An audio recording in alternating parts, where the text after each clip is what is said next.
Okay, Lydia. These are like soap rocks.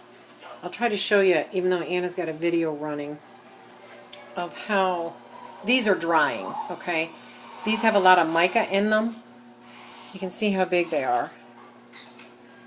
Okay, they're going to fit in your hand. This one's got coral, silver. There's a purple mica, which gives it an amethyst look. That's what a rock looks like. And you make them very different than a regular soap because it's all in how it's poured and how it's chunked out. You can see how this one is. Okay? Like I say, these are wet and they're drying. So, pardon my sink. This is what a loaf looks like as it's being cut. But you can see the micas inside, okay, in the layers and in the tops. Okay? It's almost like grunge work. It's all grungy. Okay? And when you cut these, you're not cutting them like a bar. You're putting a hole in them. Okay? So like right here.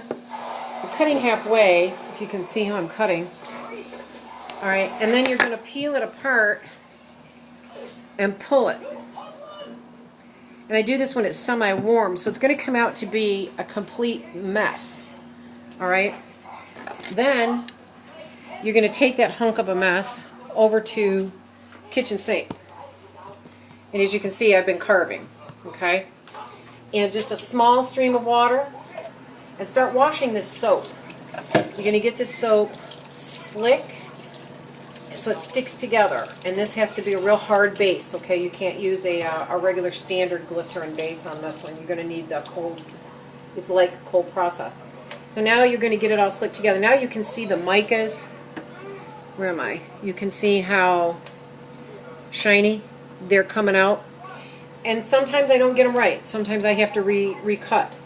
And I just start the carving process of basically what a rock is going to look like in pieces and hunks, and trim off corners. You don't want corners on there, okay? You know, sharp edges and stuff like that, unless you're trying to create something different. I'm going to find out where my camera is. There we go.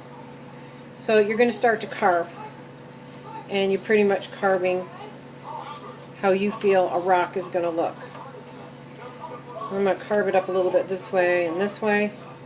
Careful not to carve off a lot of my mica. This is where it's settled. Sometimes you can use a sponge and drain it out wet and rub, and that will, you can get down a lot of the little edges on it. Turn that water onto cold, and it'll help set it.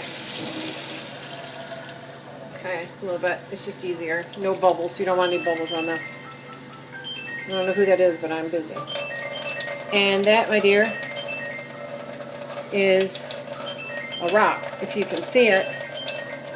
And there's your micas, all your shines. And then I'm going to lay that to dry, and that will probably take a couple of days before it's completely dry. If you're making one that looks like tiger eye, of course you're going to pour browns with a black stripe, cream base.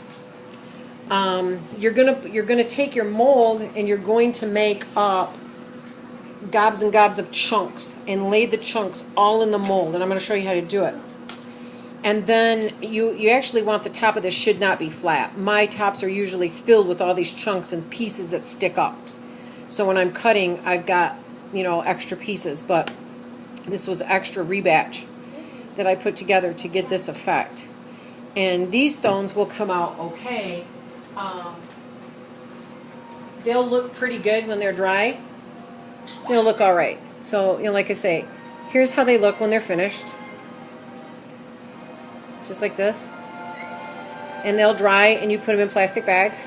And I call these sea gems. And I'll do a lot of blues and purples. I'll do golds and silvers. And that's how they are. But they're fun to make. So that's how you do it.